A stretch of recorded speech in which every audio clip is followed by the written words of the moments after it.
Our next Inside the Mind guest does not need much introduction. Consistent captain for Team Sweden, 4-time Olympian.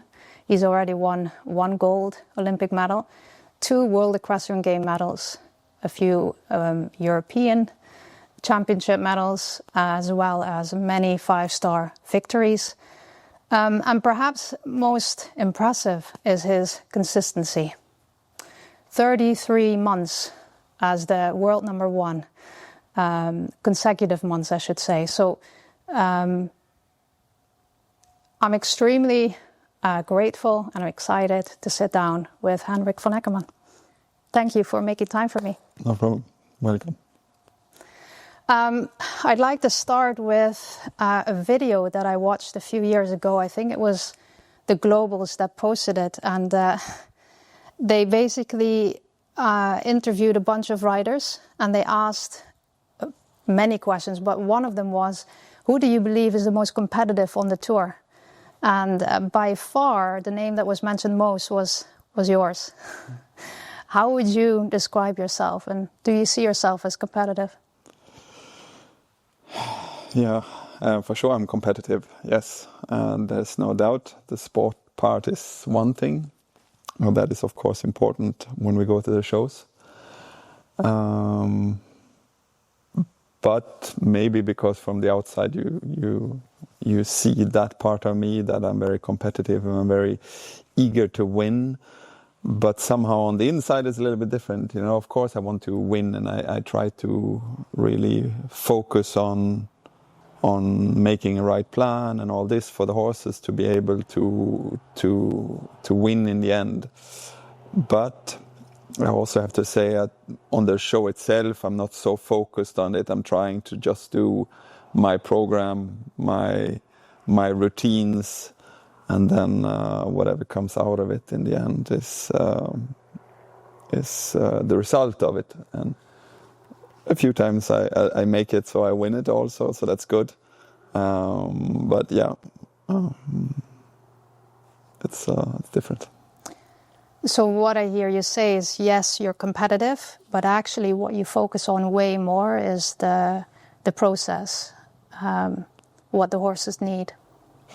Yeah, because I mean the process in the end, the show part is such a small part of what we do. Mm-hmm. It's a very, very, I mean, these 80 seconds or 70 or what they are extremely small. It's so much work behind it. Or, yeah, and that way is, that's also the nice part about it, the whole thing. Yeah. What is that nice thing for you? What lights you up? What do you enjoy the most? This here, home, the daily work, with the horses and try to figure out every horse is different. What does that horse need? To find all different details and the daily work. And then, of course, the competition is something that drives me.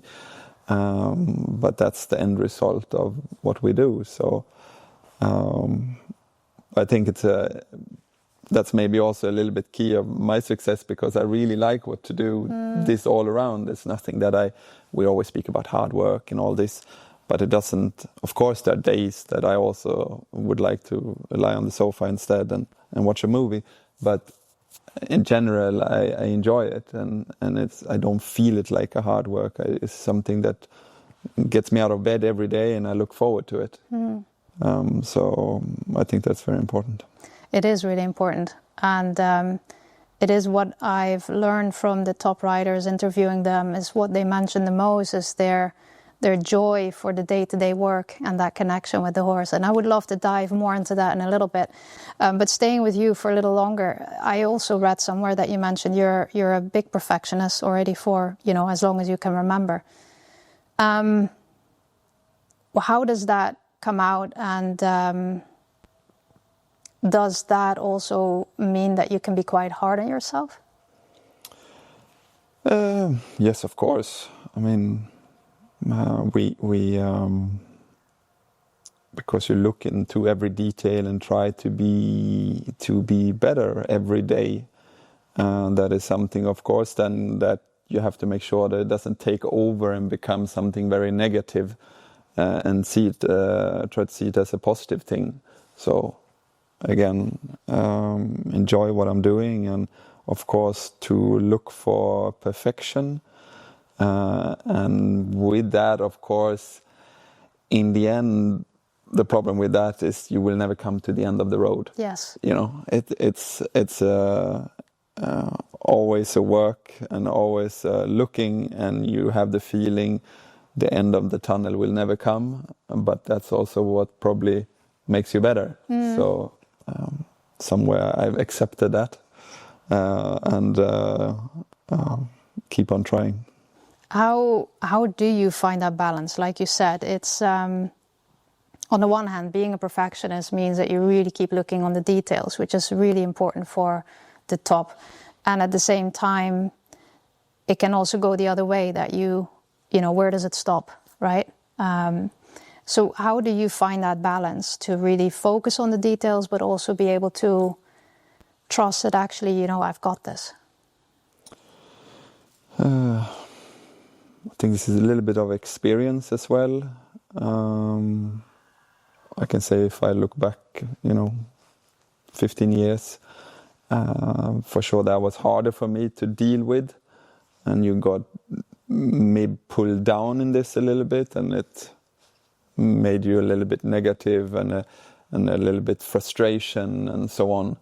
But with time and age or experience, I learned to balance that and really focus on things that I have a feeling I can change or I can improve, and things that what I can't change, don't put time in that. Just analyze things, something went wrong or whatever, and then put it behind me and look forward and look for the things that I can change.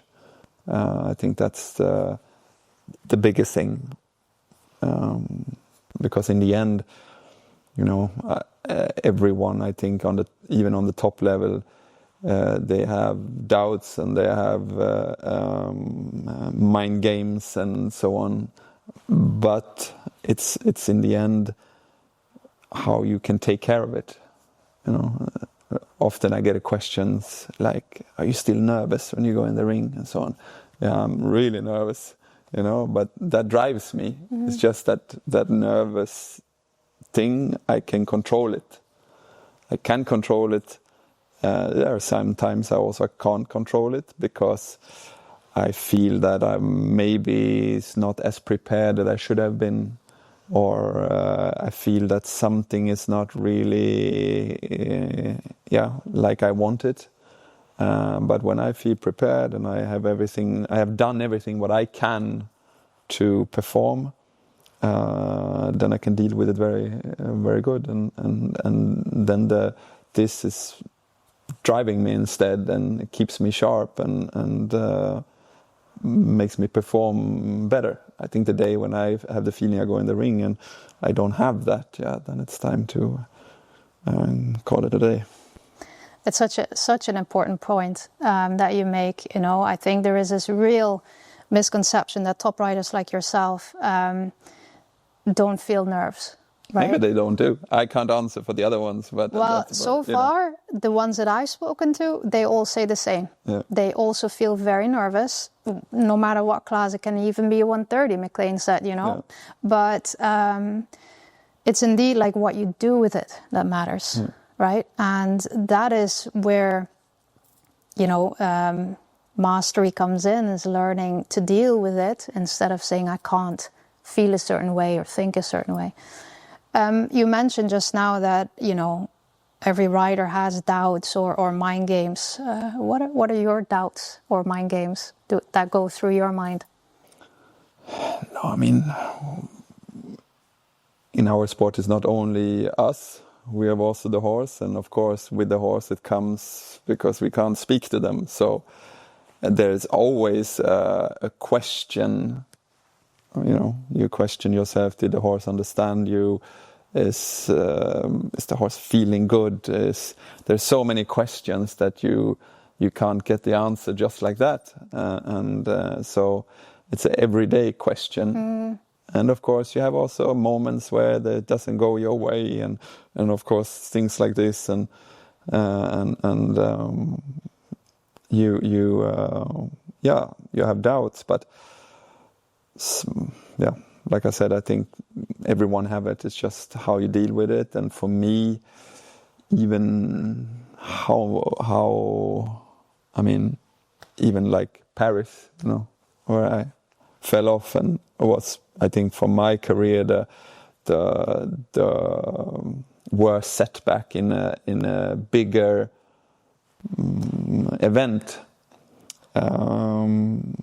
You at that moment, of course, you feel doubt, and you feel disappointment, and you feel a bit like, what am I doing, but somehow, even in that moment, and what helped me through all time is, doesn't matter how bad it was, sometimes it took a little bit longer, but it really, I build up again, and I feel that, we work again, and it's time to get back again, and so that it's something that always been there for me. I don't know where it comes from, but that motivation is always stronger than the failure in the end. Beautiful. I fail, especially in this sport, we fail much more than we win, and I failed many times, but like I said, even if it took longer or shorter times to get over it, I always come over it, and I always feel very strong to do better and become better and fight again. So that is something I'm lucky with, probably. Yeah, well, it's incredibly important for consistency. Let's actually look at the Olympics. Before we dive into Paris, let's look at Tokyo for a moment, because it was around 2019 or 2020 that I started to follow you a little more closely, because I was working at the time with one of your students, right? And I learned indirectly through her from you, but also I was, watching, and it was the 2020 Tokyo Olympics, and you guys just won in a phenomenal way the team gold.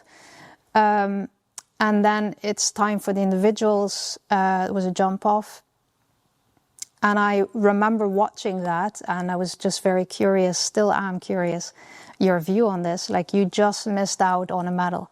How, competitive as you are, how was that for you? And how do you look back at that individual final? Do you feel like you gave it your all? You're okay with that? Or do you feel like, I left some in the ring? Tell me more. Oh, it's a dark day to look back on, to be honest, for me. It's the horse were in fantastic shape, and no, it's not a nice day for me to look back, I can say. Why is that? Because I had the feeling that I didn't give it all. I gave it all in the moment where I tried to ride well, and so, but something, I was more afraid to be number 4 or 5. I don't know if we were 5 or 6 in the jump off. But I was too focused, instead of just, go in and give it all, and I was a little bit careful, and that cost me a medal, of course, and I was huge disappointed over myself at that time, I have to say. That, strangely, that was worse than Paris. Yeah. For me. I have to say, Paris, things happens, and it was also not great, but somehow it was how it was. But in Tokyo, that was a hard one for me, I have to say. Do you feel, as a result of that going into 2024 Paris Olympics, that you felt this extra motivation and drive to, get it right this time or really give it your all? No, not really, actually, because I don't think like that. I think one show, one go, I always try to focus on every show as a new one. Mm-hmm. And I don't have, when I go in the ring, everything else is gone, It's only that class, that the thoughts are only there. So that I didn't have at all. Of course, I wanted to have a medal, I knew that I have a chance now with this horse again and so on. But it was not that I was thinking, oh, no, I should not mess up like in Tokyo jump off. Before first I had to go to the jump off, and so that was completely a different story. Can you walk us through the weeks leading up to 2024 Paris? What was your preparation like? What was your mind like in that lead up? And then walk us through the week itself until the finals. Well, it's a bit of time gone by. No, but I can only remember that, before Tokyo, it was a little bit of a different story. Tokyo was, luckily for me, we had Corona, so it got postponed for 1 year. And why I say lucky for me is because King Edward would have not been ready if it would have been 2020. He was just on that, on going up the classes, and he wouldn't have that experience that he had then 21. So in that way, that was perfect for me. I got a little extra time, and he was in perfect shape, and of course that Olympics was different because we had individual final first, and in Paris we had individual final last. So it was completely two different scenarios, and also it was different. We were in Tokyo and not just in London, so it was many different things. But the only thing what I can say is that in London, he had one show in Stockholm. That was the last show. That was not I didn't have him in the perfect shape. Was that in the lead up for London? You mean for Paris? London, for Paris. Sorry, for Paris. So that was a little bit different. In Tokyo, the final preparation went really perfect. Everything went well, and we went there. And okay, it was also different because we had to be in quarantine, so the whole team was staying in Aachen, and we had to ride there, and so it was different. In Paris, we only left a few days before. But anyway, the last show before was not great, but still I have to say, the longer it went in Paris, the better feeling I had. The first day was not great, but the more I jumped, the better it became, and that is often the case with King Edward, that normally in the competition, the longer it gets, the better it gets, and so that gave me a lot of confidence for the final, and that was also a little bit it'd be one thing if I went into the final and have the feeling, oh, something is not really like it should, and he's not in form and all this. But I remember it very well when I walked down the aisle. I said, he feels great, and everything is where it should be. And I had a really good feeling. Right.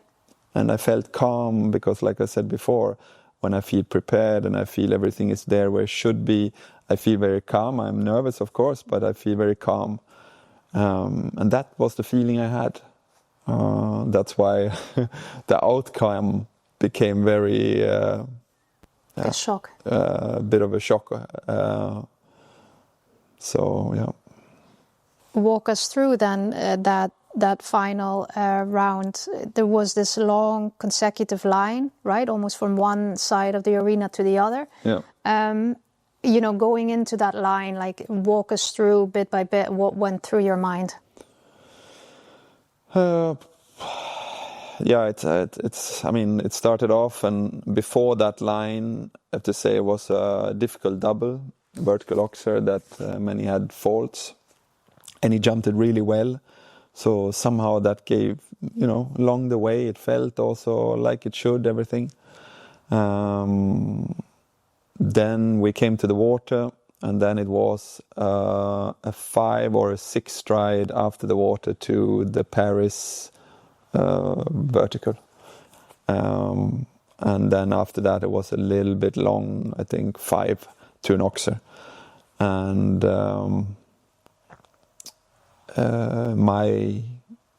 my view was I go for 5 and then I can just be quiet on the next 5 that's coming. But somehow this way going, I didn't have too much go on the water. So it jumped a little bit short on the water. So when I landed, I was just in the middle of the strides. So I saw that this is going to get very long on the 5. So in the last moment, I changed my mind and I pulled in 6. And it was also not a nice, and we have to, King Edward, he's very, very, all the talent and he's unbelievable horse, but he's very sensitive. So you have to stay very with him and quiet. And when you, and that became very rough and not good riding at all to get these 6 strides into that vertical. So he got a little bit, he was probably thinking what's going on up there, and got a bit confused and got a bit hectic. And then, especially then with the 6, I got very close to that vertical. So he had to make a very big effort to clear it. And so I landed very short on it. So then the 5 stride afterward became very long and I really had to push him. And so he was completely confused with the situation. And then we were going right afterwards. And actually, if it's something, King Edward wants to go a little bit right. So I thought, okay, I hang a little bit to the right, but probably because of everything what happened, he was a little bit confused. And when I went right, he thought, hey. So he went left, and then I lost my balance. So I went right, and he went a bit left, and then in the end, it was I think it was a starting line thing was standing, and I tried to get on the right side, but he had locked in on the left side, and I went straight forward instead. So it was, it was 220% my fault, and of course that is something that eats you a bit.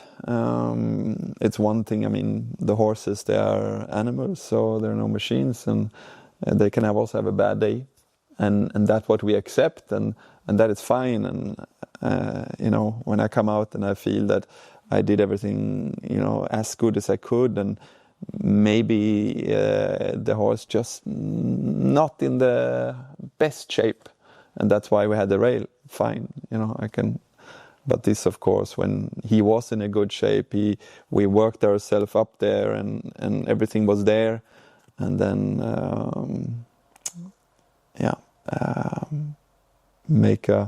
ride a mistake like that. That was not, of course, nice. But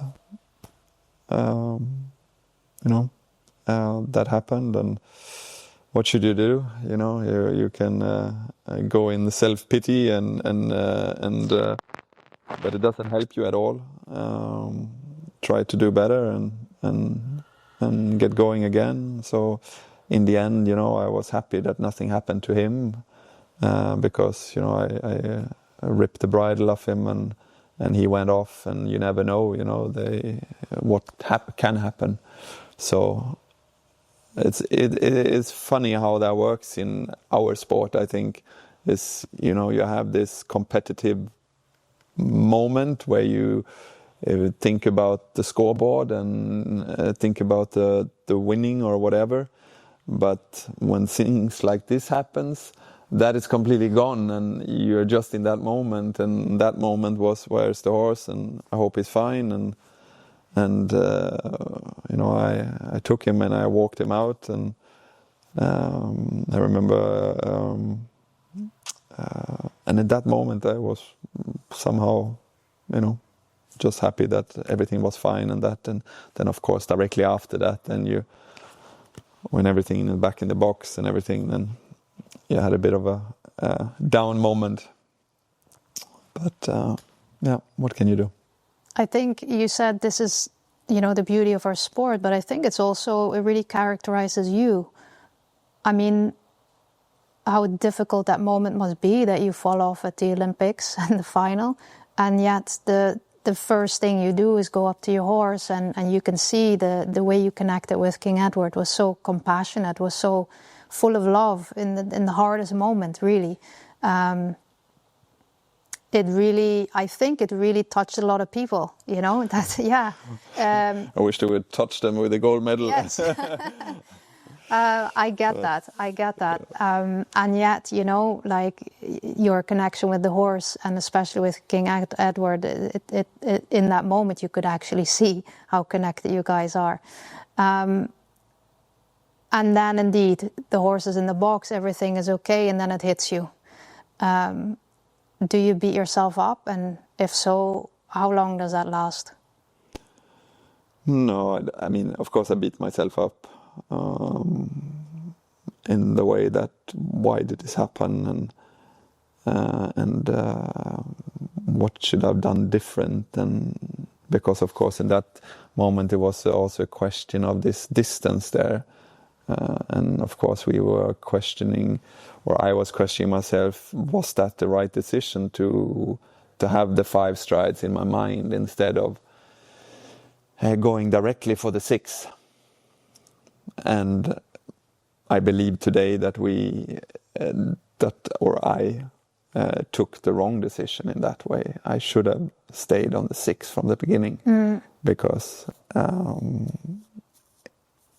it is different the day before, for example, or 2 days before. In one of the qualifiers, it was a water, and then it was a little bit long, but the other way, and you had the long run to it. Mm-hmm. So then you have a completely different speed, and you have a different momentum, and so then the long distance become a bit shorter than it walks. But in this way, after the double into the corner, you didn't have that speed, you didn't have that momentum anymore. I should have had, because he is a good water jumper, so it's not that I really have to attack the water, that he jumps it well. I could have had a little bit more quiet over it and gone for the 6, because the 5 is such a big stride. So for the 5 afterwards, it wouldn't have been a problem anyway. Mm-hmm. So that was the conclusion of it. And of course, you think, what would have happened if you would have done the 6 instead? But at the same time, what would happen? Yeah, you never know. How has this situation shaped you? I don't know. It's just, I don't know if it shaped me in any way. It's just that I was actually surprised how quickly I got over it. Mm-hmm. At that moment when it happened, I felt like, you're under the ground. But I got very quickly back in the working mode and get back there. And I remember I had a show in Falkensvard, I think a week later or something like this. And I just said, what happened, and now I have to try to do better and keep on going. And I was very happy because in Falkenswald I won the Grand Prix qualifier, and I was third with Glamour in the Grand Prix. And for me that was a nice victory. Because of course you had a little bit doubt you said, okay, this should not start to affect you in any way, and this just put it behind you and keep on going. And but it was somehow important to get in the ring again. Yes, that was for me. Right. I did not want to sit at home and wait for the next show. That was the only thing what I felt when I because of course then when you're at home and you ride, and you're easy to get your thoughts in that, and I had a feeling if I get in the ring again, that's gonna make it go away a bit better, and it did. And I was, like I said, surprised that for me, when I look back, if you think of Olympics, that fourth place in the Olympics of Tokyo is a much darker day than Paris, in my thoughts. Yeah, that makes sense. Actually, it really correlates with what I hear from my clients all the time, is when you feel like you've left something in the ring, that's what stings the most, right? When you didn't really quite meet up to your potential. But what I find really impressive is your consistency, and it doesn't matter what happens, it's always just staying focused on the next thing and staying focused on the process and moving on. I think that's really a lesson that many can really learn from, the importance of dealing with it. It's way more important than winning, isn't it? Yeah, winning is also important, but of course, the process was leading up to the winning.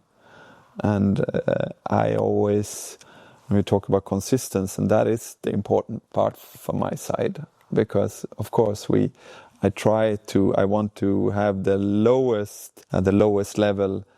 That is the one I try to raise. Right. Okay. So always try to minimize my mistakes. Yeah. That's what I'm trying to do in the end over the whole time with my training and competing and everything, because I know if I can take care of my mistakes or my lowest level, that will make, of course, the highest level often better.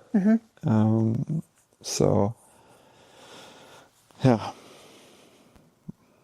Talking about consistency, I think you've done a good job, 33 consecutive months on the Longines world #1 spot, something that no one's been able to do yet.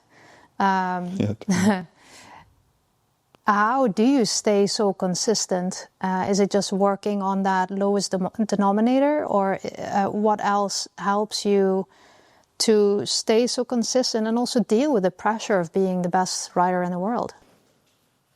Consistency is just work what we do every day, to just, I believe, to look to be better. I don't like to wait till it goes, on the way down. So even if it goes really well, I try still to be better. Even if I'm number one, I want to be better, because I always believe there is more to do. And of course, with the horses, it's always, they get older and things changes, and so it's staying on the ball all the time and dealing with the pressure. Is maybe because I don't see it as a pressure, I enjoy it. And that's maybe, I think it's the main thing, what you really, if you want to be on the top level of the sport, I think you really have to also enjoy it. You cannot see it as something, every time I go in the ring, I really look forward to it. Doesn't matter. And the more pressure is on, the more I look forward to it. and so that's something that drives me, and that's something that makes me happy. Many times afterwards you're a little bit unhappy, but somehow it's driving me. So I always think that that's the easy part. That is something that goes along easy. What would you say is the greatest strength for you as a rider?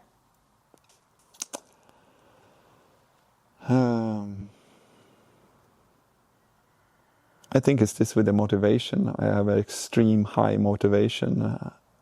Doesn't matter, like as we talked about here, doesn't matter what happened.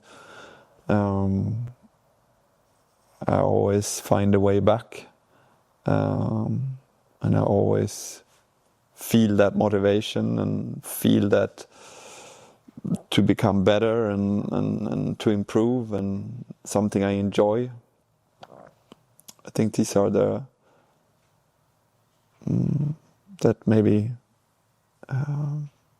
positive things. How would you describe your relationship with your horses? And what does that mean to you? I mean, they are a bit of our family, and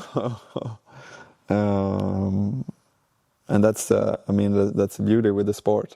I'm very, very lucky, or we are very, very lucky that we can do this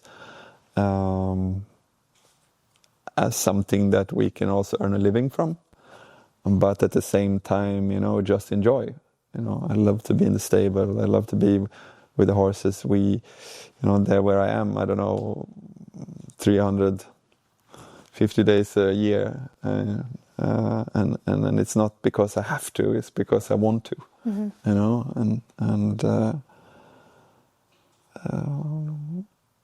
I just see I'm very lucky, very, very lucky to be in that situation that I am, and enjoy it every day.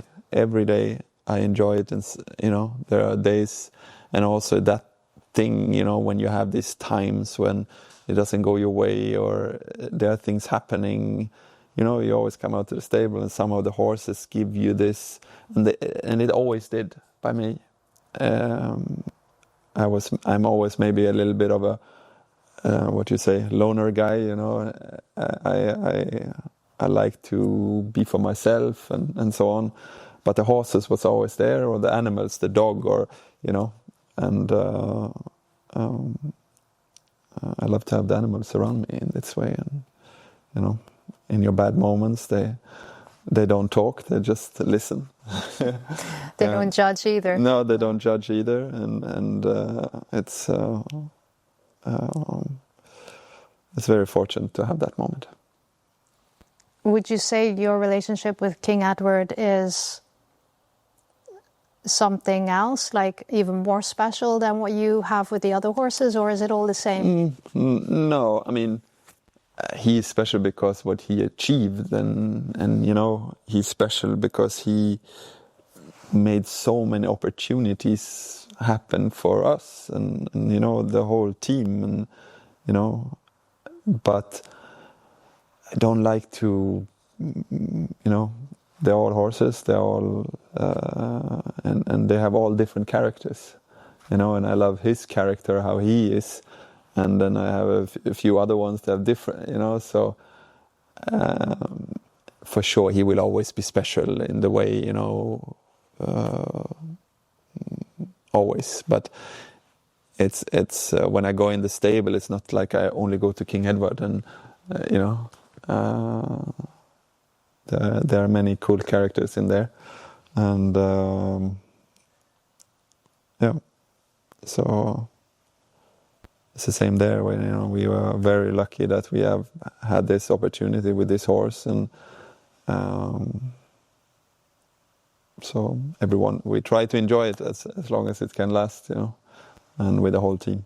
Would you say that your ability to really deeply connect with a horse, has that improved over time, or do you feel like you can connect with a horse at a deeper level now than, say, 20 years ago? Yeah, for sure, because I have more experience now. I know more about the horses. I know more of, I've had so many horses, so different characters, different type of horses, and I learned to understand. In the end, you learn to understand signs they give you. Why do they do this, or what is the reason of that, and so on and so on. So, of course, I know much more now than I did 20 years ago. But the interesting part is that I still learn. And that's what I said in the beginning, that it feels like you're never going to come to the end where you feel, okay, now I know everything. It's done. It's done. No, it's so often we still have things that happens, or signs the horses give you, and so on, and you find out different things. If it's technical parts, or if it's just their well-being part, or there's so much to learn, because still they can't talk to us. And that's the funny part. Doesn't matter if you have the best veterinarian, the best dentist, the best whatever you have, no one can say this is how it is, because no one spoke to a horse. And I think that is very very important to keep in your mind, because you always, of course, even I try to have my vets since years and years, and we are a team, and we look. But if I see the evolution of us, we change all the time together and find out things, and and so even if, like, I like to try to find people where it can help me to be better. But in the end, you also have to make sure the people you take, they have also an experience. They have also, but it's not that is the 100% the way. It's maybe still a little question mark somewhere. Yeah. This is also very interesting, but sometimes also can be frustrating. Yes. Because you look for things and it feels like you have somehow a feeling in you that something is and something not, but you can't touch it really. Yeah. And but like I said, that in the end, that's what makes it enjoyable, and every day is different. Even if I ride everyday horses, every day is different. It's always something new. So yeah, it's interesting that you mentioned that. On the one hand, indeed, like, you want to have a great team and really on the rational level make sure that you check everything and everything is consistent in that way, and you check up on the horse. And there is also the importance of intuition, right? And as a rider, what I've come to learn through these Inside the Mind interviews is the ability as a rider to really connect with the horse, and to also dare to listen to that. Yeah, they don't speak, but somehow, Steve told me, it's almost like I communicate through my soul. There is some level of communication there, right? You do feel a lot, daring to follow that. What is intuition? What is not? That is probably also part of the beauty of the sport. For sure. How do you see that? No, for sure. And in some way you, because also you can feel how the horses, you have the feeling that you didn't say anything, but they do something because you only almost think it, Yes. Yeah. And so, I mean, but that is the beauty of it, and that's how we want to ride. We want to ride with that no one see what we do, but the horse knows what we are doing. Yeah. That's the ultimate way to go. If I always look, for example, at Marcus Ening, a rider also that you hardly see what he's doing, but the horses, they follow him, and so there's a goal, and that's another part to it. Of course, I want to win and so on, but it's how you win also. Yeah. Very important for me, how I won the class. Did I win it because someone else failed, or did I win it because I was the best? That's also. So there are many aspects. It's not only about winning, losing, and so on. So it's a lot of things. Yes, that's the complexity of it and the beauty of it. Yeah. Otherwise, it would be boring, right? No, but it's and because some days you can have, you have a lucky run and someone has a rail down and so on, and that's why you won it.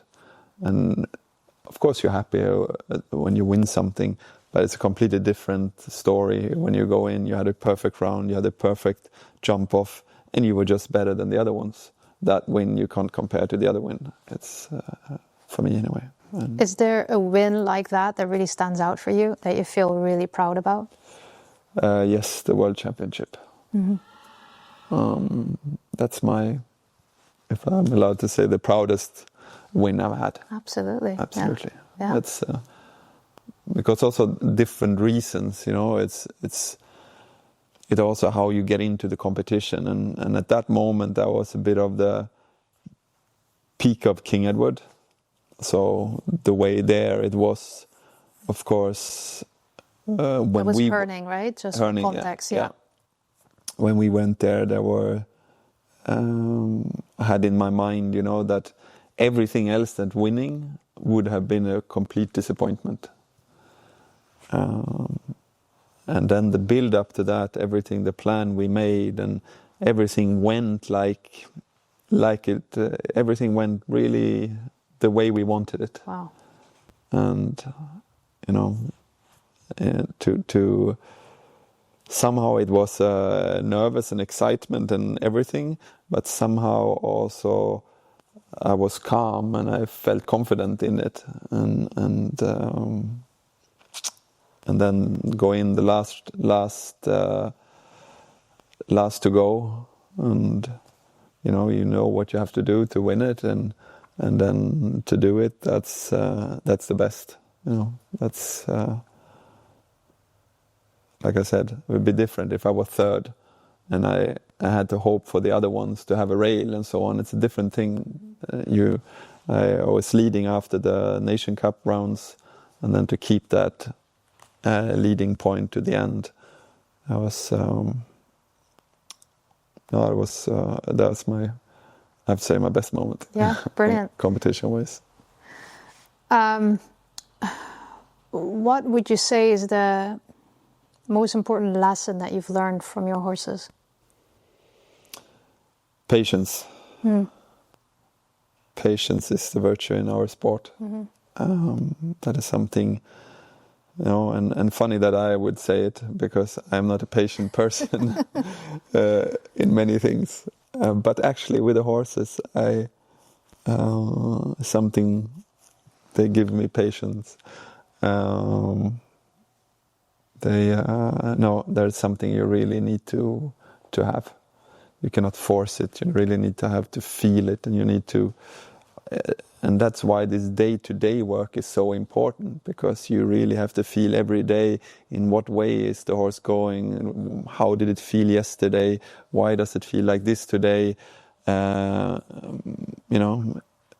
so many questions that you ask every day, then and then with that patience you need to, and sometimes you have days that, this is not good. You have to find out why and how, and not just say, maybe just had a bad day, let's go on. You really have to take your time and have patience.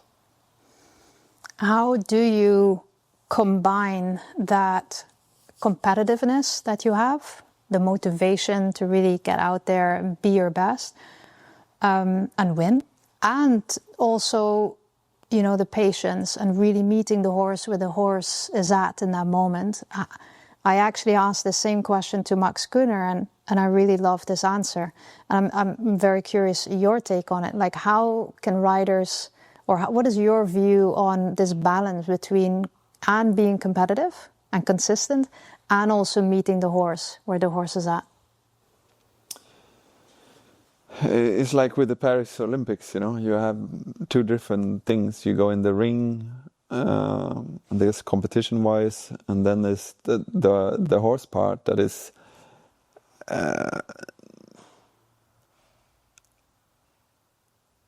my feeling is anyway, when I go in the ring, I need to have the feeling that everything with the horse and everything is as perfect as it can get.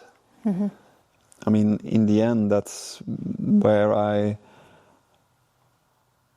believe also my consistency is there, because I always have my routines, you know, to check how the horses are and feel, and somehow maybe that is something I'm quite good at, and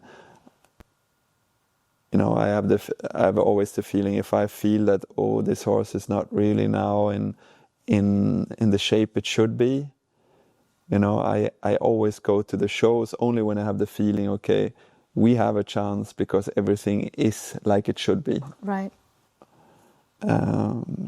If I have the feeling that the horse is not in shape, and it has nothing to do that the horse is not in physically shape, you also be mentally, you just feel the horse is a bit, you know, off. It's not, you know, it's not there, and it just needs maybe a break or whatever.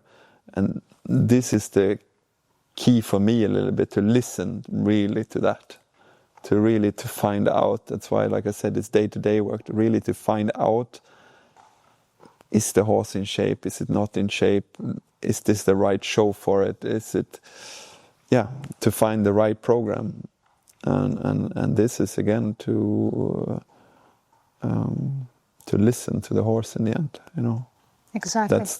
That's the daily work. That's why it's important, not just, you know, sit up and ride them. You have to also be there, watch them in the box. How do they, you know, all these things are so important.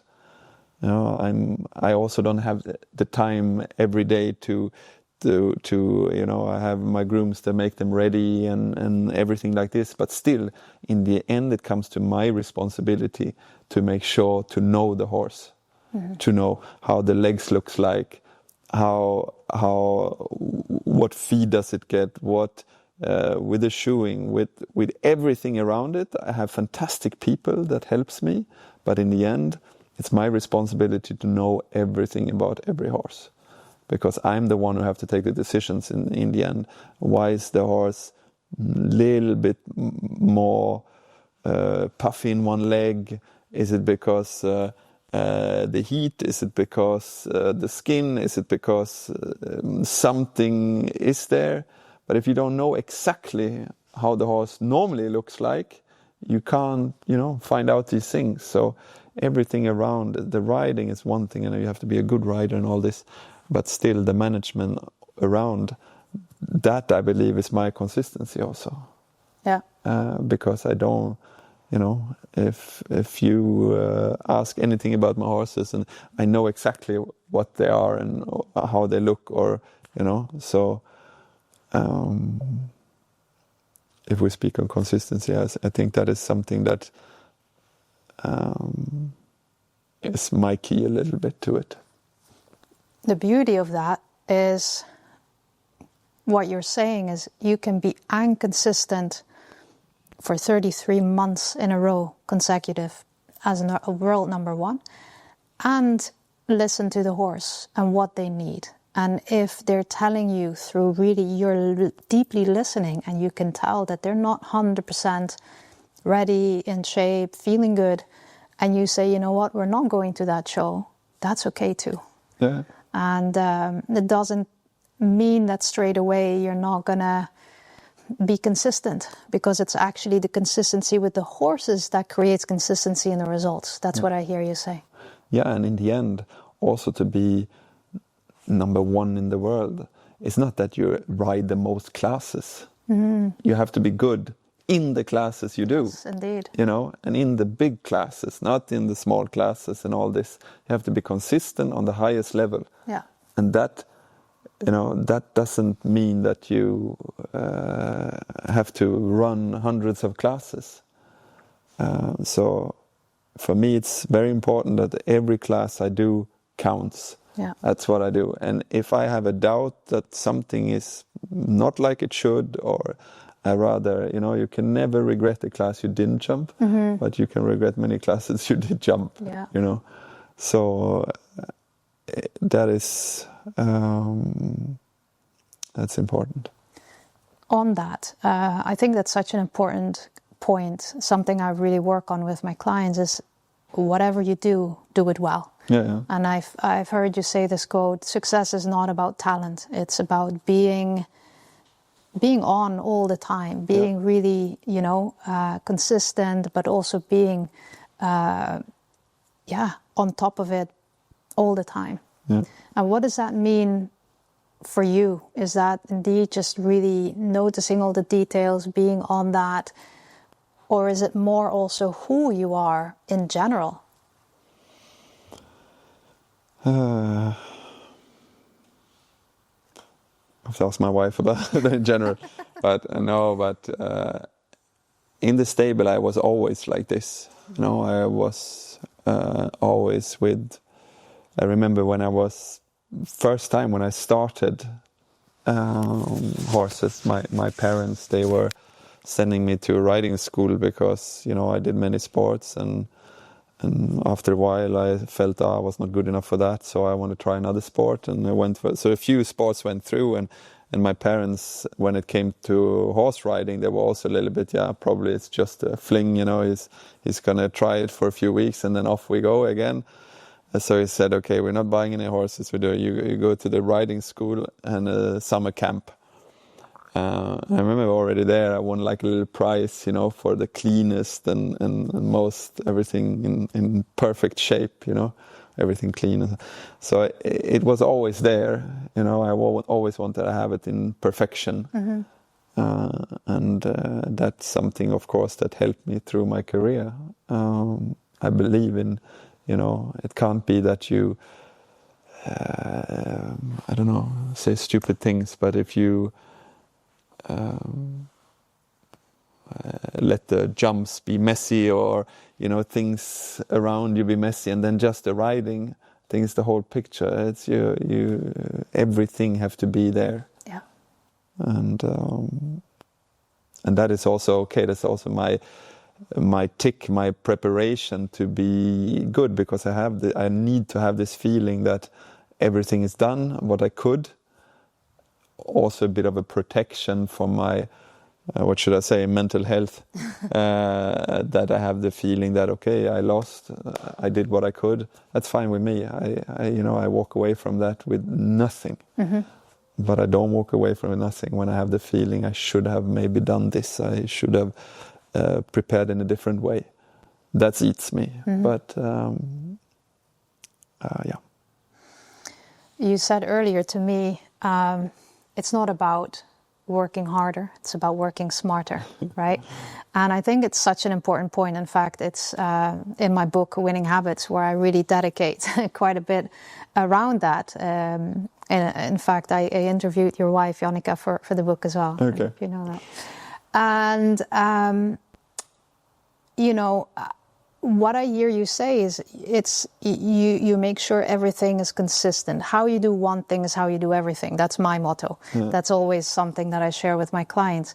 And I hear you say exactly the same. It's like really making sure that it's not just the riding, but it's everything. How you do everything matters. How does, your philosophy of being well prepared, looking at the details, being consistent, how do you manage that is not just about working really hard, but actually being smart about what you do? Yeah, in the way I mean with that is a little bit like, for example, you can ride 20 horses a day, or you ride 5 horses a day. And of course, it depends now what you do, what business, but for my sake, I think it's more important to ride 5 really good and take your time and be really focused. and then I rather let my groom or someone ride the other horses and they just take them out but I really want to focus instead on the things I'm doing. I have the feeling that it's the same when I'm jumping horses. I would never, if I say I have 8 horses in total, I would never jump 5 of them in one day, because my concentration wouldn't last in that perfection I want to have it for 5 horses. Yeah. So I like to do it, for example, when I jump. Normally I always start with this horse because that needs the most attention and most concentration for my part. So then I maybe jump this 1 or 2 horses, and then normally I do a plan that the next day I could do another 2 or something. Yeah. So I really want to have the time when I do with the horses, I want to have it 100% in focus. For example, I don't, I should not say when I walk with the horses, I also do a little bit with my phone and so on, but you would never see me ride around and talk on the phone. Yeah. That is something for me also. And I don't want to judge other ones with it. It's just that I cannot do it. I cannot talk and focus on my horse at the same time. It's just not. Maybe I'm not a good coordinator. No. But that is something, for example, for me, I cannot do. It is actually physically not possible to be able to fully 100% focus on 2 things at the same time. It's one or the other, and often we transition. That's why the idea of multitasking is an illusion, right? You can't do all these things with full focus. You can do it, but not with full focus. And I think what's really important here is to realize that just like every moment you spend with a horse, you're teaching the horse something. Yeah. Right? It's not just in the ring, but it's in every moment, even the way you put the halter on, right? That's how I was taught anyway. Yeah. And I believe the same goes for your brain. If you spend 80% of the time going through life doing it with 50% focus, it is going to come out in the ring as well. But if you train like you all the time to do what you do with focus, that's what you train your mind to do. Mm. And that creates the consistency. So I love to hear that. No, but also a good example I always think is, for example, launching. You're launching the horses. And I think it's amazing because I think launching is something also that you need a lot of focus, attention to the horse to do it in a really good way. You can also launch and you can let the horse run around and, buck and so on. But if you want to launch in a good way and really, work with the horse, mm-hmm. It's amazing how, for example, if I stand and launch and I really pay attention and so on, and then if someone comes in maybe and asks me something, that slight little moment where I take away my focus on the horse, you can see directly with the horses, mm-hmm. How, it could be also, for example, if you have a very, very sensitive horse that is, a little bit explosive, so you really, really pay attention that the horse is not running off and so on. And that's a moment where, for example, everything can be quiet and you can have the horse, and then you leave that moment for that second or two and the horse goes. Yeah. And it's a very interesting, especially with these horses that are very, very sensitive then, how fast, when you're not in with the horse and in this moment, how distracted it easy gets. Yeah. If you're not paying attention to 100%. That's it. So again, that's why it's the same when I ride and I jump and so on. I want to have peace. I want to have, things like this is very important for me. I really have the feeling when I jump off the horse, everything was done in the perfect way. I did what I could to give the horse the message that it understood me, and there was no miscommunication. That is something that's very, very, very important for my structure. Makes sense. Now, how do you combine that level of focus, doing that well with the horses, and also having successful family life, running a successful business? We're here in beautiful stables that, you created.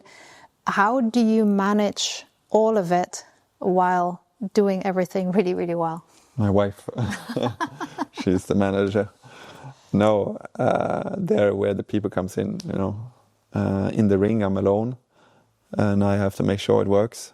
But everything around is good people and good supporters. And of course my family is a very big thing, but horse owners, on in the office, they're the girls who take care of the horses. You have to surround you with really good people, and the thing is also, of course, when everything goes well and you're number one, it's easy. People comes to you and all this, but it's when it goes bad you really know who sticks to you. And I'm lucky with this. I have great people, and even in bad times, they support and keep on moving, and that of course helps you also to keep on moving. So that's very important. You say you're lucky and you create your own luck, right? How do you create the right people around you? I think this is really relatable for a lot of people watching, because indeed, when you're world number one, people want to work with you. But before that, the lead up to that, how do you get to a place that everything is consistent, that you have the right people in place? Is that something you really deliberately work towards? Of course, in the end, you communicate with people and you get a feeling for people, and for me, keeping a word and honesty and so on is very, very important. We all do mistakes, but we also have to be able to answer for our mistakes. And that's fine, but trust is in all ways so important. Yeah. And that's why I say you can, and it has nothing to do with stealing or, it has to do just that you trust that the person will stick to you even if it goes badly.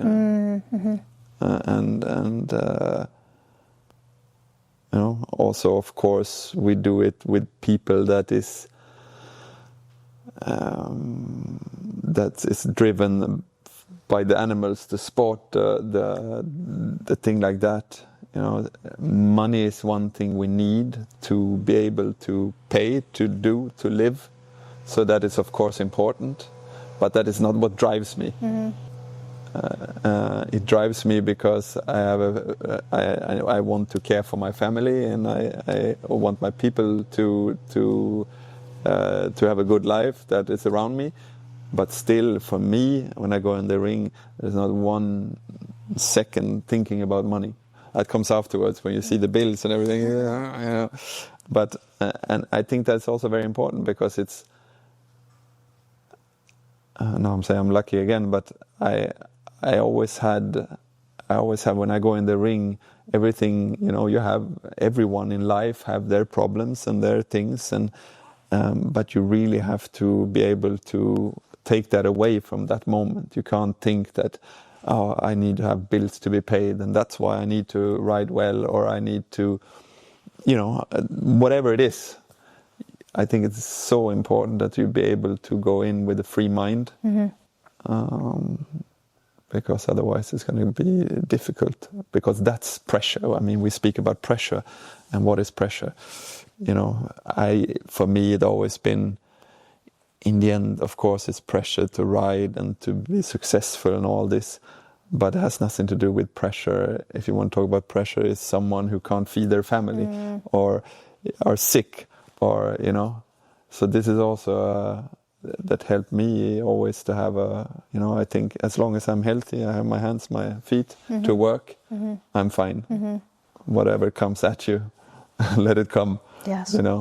But these other things, that's a different pressure. So that's why I always just try to enjoy this kind of pressure, because it's a luxury pressure.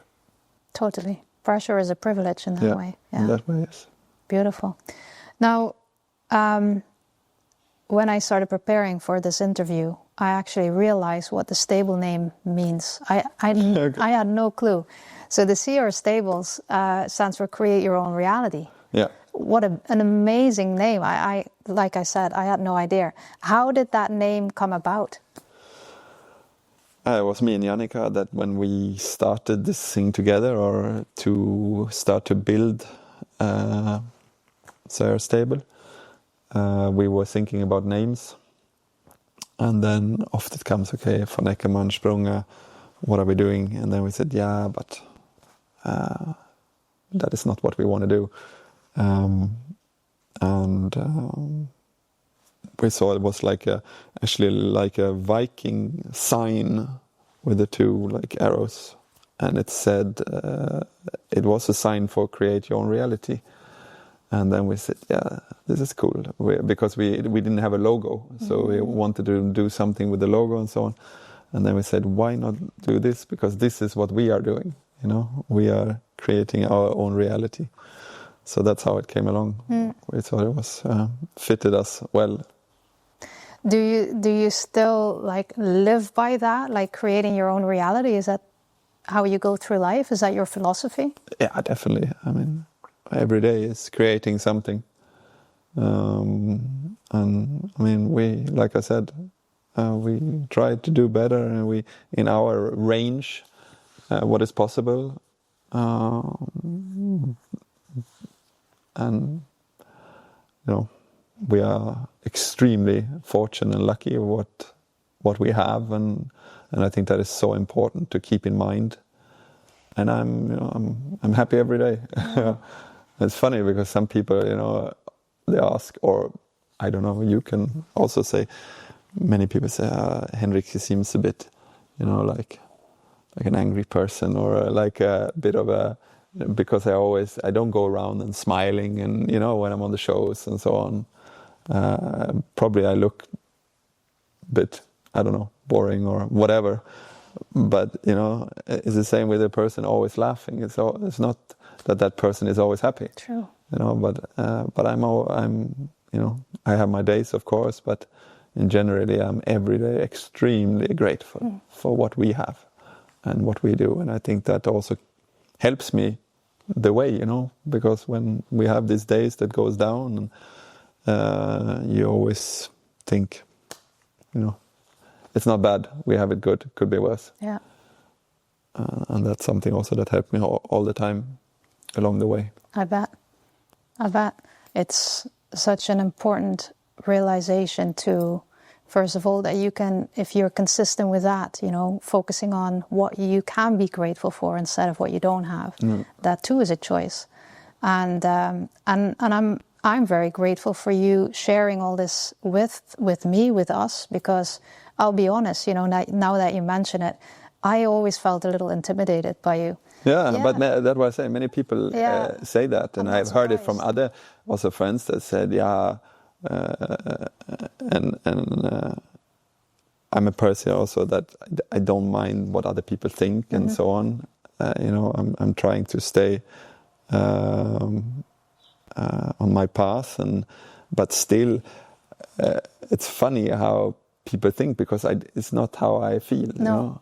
I feel it's just that I'm often in my own little bubble, and I'm like I said from the beginning, I'm a little bit of a lonely person in the way, but I like it. But just because I'm not going around smiling, I'm extremely happy on the inside. And that's what matters, and that's why I'm doing these interviews, because it's so easy to judge people from the outside and to have an idea of what that person is like and how they are with their horses. And, I think it's actually really important that we ask questions so we get to know people. That's why I'm here. The final question I have for you is, apart from the awards and all the medals, which are already incredible, I mean, we're surrounded by them here, what is the legacy that you want to leave behind? How do you want to be remembered by the people, but also the horses that you've encountered on your journey? Yeah.